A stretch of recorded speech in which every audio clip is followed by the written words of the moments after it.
na nidhamu. Jambo la 10 ni uwe na maadili mema na nidhamu.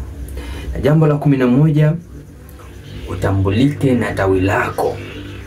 Tawi lako linakutambua kama wewe ni mwanachama.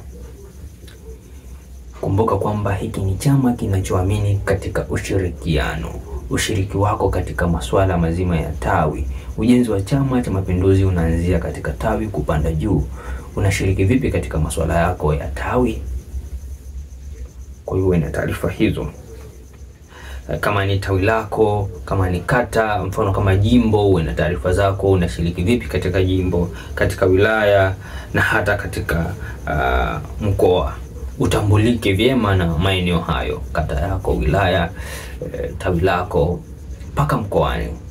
Kwa ni chama ambacho kinatambua mlolongo mzima wa utambuzi wa wanachama wake.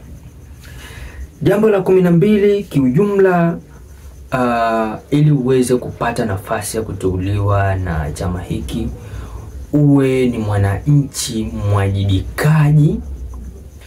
Kwanza, mwananchi mwajibikaji wewe mwenyewe, mwananchi mwajibikaji kwa Chama cha Mapinduzi, lakini mwananchi mwajibikaji kwa taifa lako pendwa la Tanzania. Na jambo la 13 ni kwamba utajaza fomu maalum ya kuomba uteuzi wa chama hiki.